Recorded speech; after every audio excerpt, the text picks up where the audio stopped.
1942년 독일의 과학자 베르너 폰 브라운이 2톤 크기의 액체 로켓을 발사한 이후 5,000회가 넘는 로켓 발사가 이어졌다. 대부분 나사에 의한 것이고 중국, 러시아가 그 뒤를 이었다. 그리고 지금 발사체 개발을 스페이스X와 같은 민간 기업이 주도하고 있는 중이다. 로켓을 통해 이익을 내기 위한 경쟁이 치열하게 벌어지고 있다. 그 경쟁의 중심에 발사체의 심장이라고 할 수 있는 로켓 엔진이 있다. 로켓 엔진은 로켓에 저장된 연료와 산화제를 빠른 속도로 분출해 반작용을 얻는 방식을 사용하고 있다. 우주를 비행하기 위해 꼭 필요한 핵심 장치라고 보면 된다. 세계 7번째 액체 엔진 보유국. 이 엔진이 고성능을 발휘하기 위해서는 가벼우면서 튼튼하고 에너지가 적게 들면서 추진력이 강력해야 한다.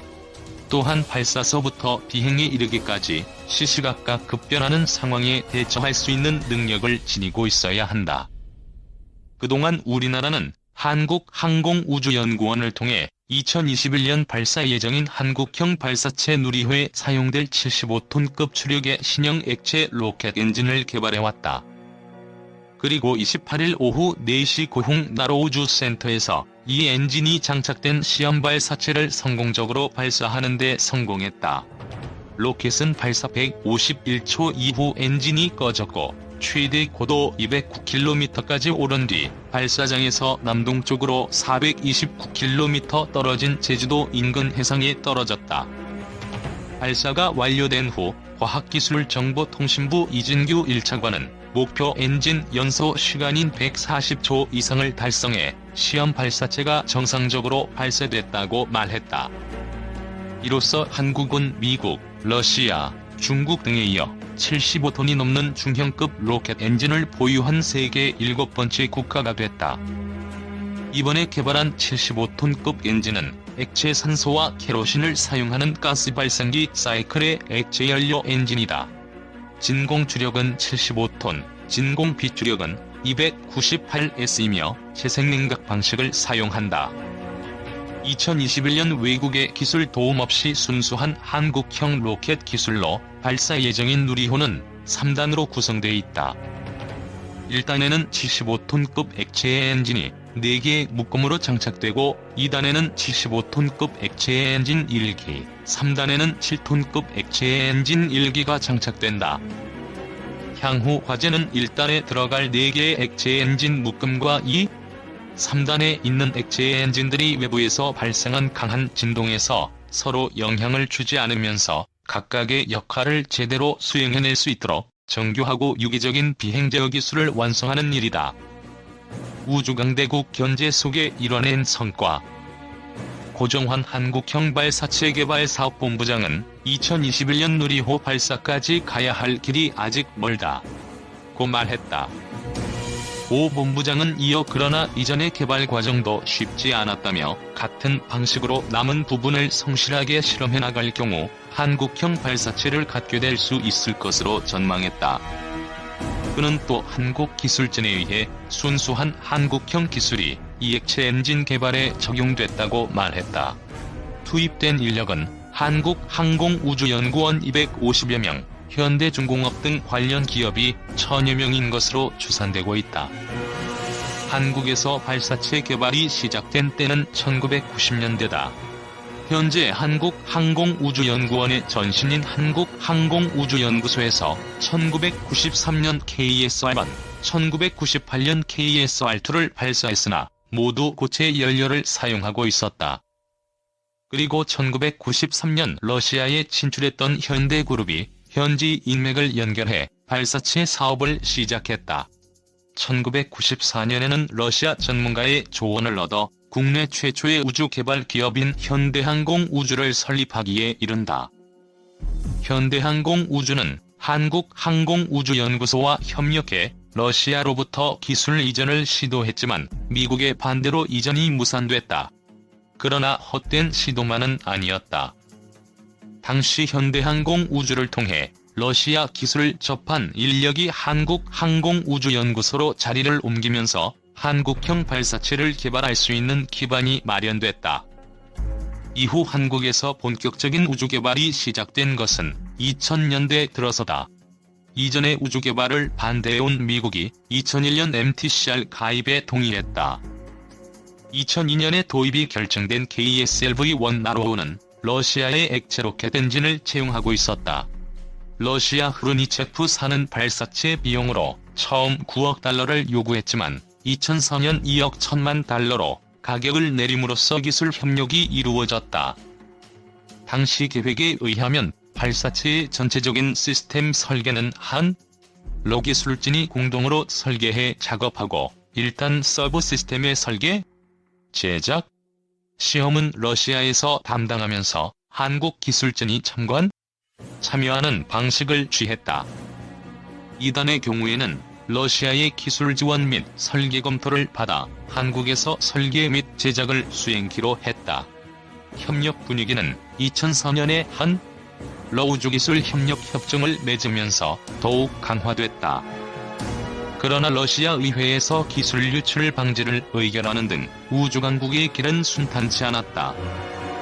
우여곡절 끝에 2006년 한러 우주기술 보호협정이 체결되었지만 러시아 측에서 비준이 늦어지면서 발사 시기가 2008년 12월로 연기됐고 2009년 3월에는 성능시험 항목을 추가하면서 2009년 7월 30일로 연기됐다. 2009년 7월에는 러시아 측에서 일단 연소시험 일정을 변경하면서 발사 예정일이 2009년 8월 11일로 연기되었고 2009년 8월 5일에는 러시아 측에서 일단 연소시험에서 나온 데이터에 이상한 점이 발견되었다는 이유를 들어 2009년 8월 19일로 또 발사 예정일을 미루게 되었다. 그렇게 해서 2009년 8월 19일 첫 발사 시도를 했지만 발사에 실패하고 2010년 6월 10일 2차 발사에도 실패하면서 한때 전국적인 비난을 듣기도 했다. 다행히 마지막으로 이루어진 2013년 1월 30일 3차 발사에서 성공을 거두게 된다. 이후 한국은 우주강대국들의 외면 속에 해외 기술의 도움 없이 독자적인 노력을 계속해왔다. 이번 액체 로켓 엔진 개발은 한국 우주기술의 자랑스러운 이정표가 될 것으로 보인다.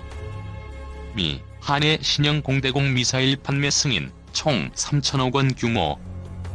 미국 정부가 한국에 2억 5,300만 달러 규모 신형 중거리 공대공 미사일을 판매하기로 했다. 미 국무부와 국방부 산하방위안보 협력청은 17일 한국에 대한 신형 AIM-120C7, C8 중거리 공대공 미사일 판매를 승인했다.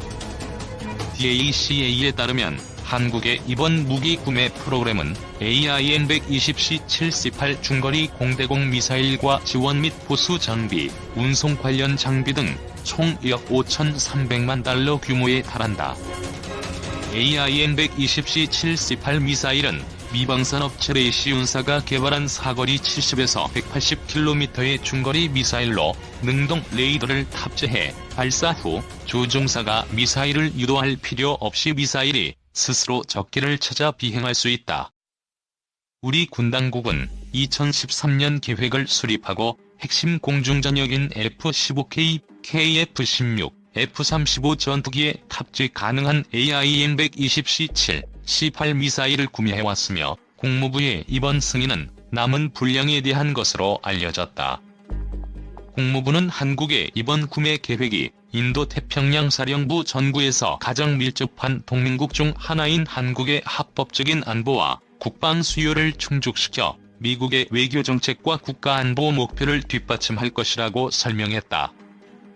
이어 한국은 동아태 지역에서 정치적이나 경제적으로 주요 강대국 중 하나이자 해당 지역 내 안보와 평화를 증진하는 데 있어 미국의 핵심 파트너라며 한국이 강력하고 준비된 자체 방어 능력을 개발하고 유지하도록 지원하는 것은 미국의 국익에 중요하다고 덧붙였다. DACA는 이번 판매는 한국의 자국 안보를 위한 공중전력 F-15K, KF-16, F-35 전투기에 탑재되는 중거리 미사일 보유량을 늘려 현재와 미래 위협에 대한 대응 능력을 향상시킬 것이라며 한미 간 상호 운용성도 강화될 것이며 한국이 이번에 구매한 미사일들을 실전 배치하는 데 어려움은 없을 것이라고 밝혔다. 미티어 미사일 탑재한 KF-X, AIM-120 의존 일본 전투기 압도? 한국의 4.5세 전투기 KF-X에 탑재될 미사일이 유럽의 미티어 공대공 미사일로 결정되면서 AIM-120에 의존한 일본 전투기보다 성능이 우위가 될 것이라는 미국 군사 전문 매체가 보도했습니다. 미국의 군사 전문 웹진인 밀리터리 워치 매거진은 한국이 개발 중인 제4.5세대 전투기 KF-X가 유럽의 공대공 미사일 미티어를 탑재함으로써 이미 사거리 300에서 400km 공대공 미사일을 보유한 러시아나 중국과의 미사일 사거리 간격을 좁히고 AIM-120에 의존했던 일본의 F-15J, F-2, F-35A에 대한 우월성을 확보할 것이라고 보도했습니다. 특히 한국은 최신형 전투기 숫자에서 일본에 뒤떨어진다면서 한국이 장거리 미사일인 미티아 보유함으로 인해 일본의 우위성에 대항할 수 있는 몇 안 되는 전투기를 갖게 됐다고 전했습니다. 유럽 방위 산업체 MBDA사는 지난 11월 22일 한국이 개발 중인 KF-X에 대해 장거리 공대공 미사일 미티어를 통합하기 위한 계약을 체결했다고 발표했죠.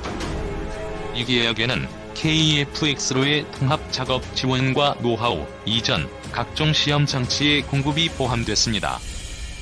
보도에 따르면 MBDA사가 개발한 장거리 공대공 미사일 미티어는 기본적으로 유럽제 레이더에만 통합을 허용했고 실제로 한국보다 먼저 미티어 통합을 희망한 인도에는 통합을 허가해주지 않았다면서 인도는 국산 전투기 태자주의 미티어 탑재를 희망했으나 탑재 레이더의 유럽산이 아니라 이스라엘 레이더를 채용했기 때문에 MBDA사는 태자주와 미티어의 통합을 허가하지 않고 결국 이스라엘제 공대공 미사일을 채용하게 되었다고 전했죠.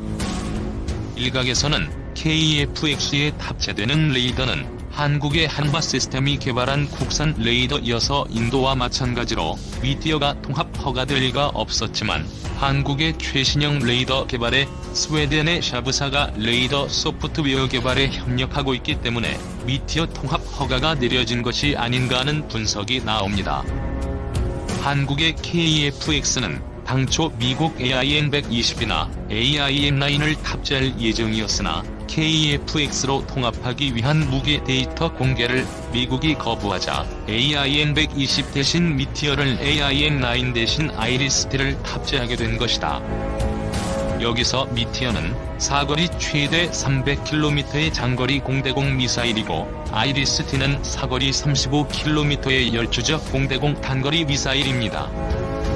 미국의 밀리터리 워치 매거진은 한국의 KF-X가 AIM-120보다 3배 가까운 사거리를 가진다면서 KF-X가 미티어 공대공 미사일 보유에 성공한 것에 대해서 비유럽산 전투기에 통합된 최초의 전투기가 됐다고 전했습니다.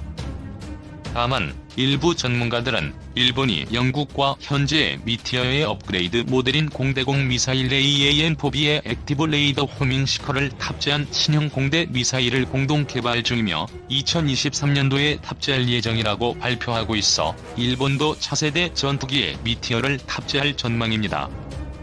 전문가들은 한국이 KF-X 4.5세대, 5세대, 6세대 전투기 개발을 중단 없이 한 단계 업그레이드 해야 하고 더불어 국산 미사일을 개발해 박차를 가해야 한다고 입을 모은다. 이들은 특히 개발도 중요하지만 유럽과 미국, 이스라엘 방위산업 업체와 긴밀히 공동 개발에 참여해 미사일 핵심 기술을 하나둘씩 전수받아야 한다고 강조한다.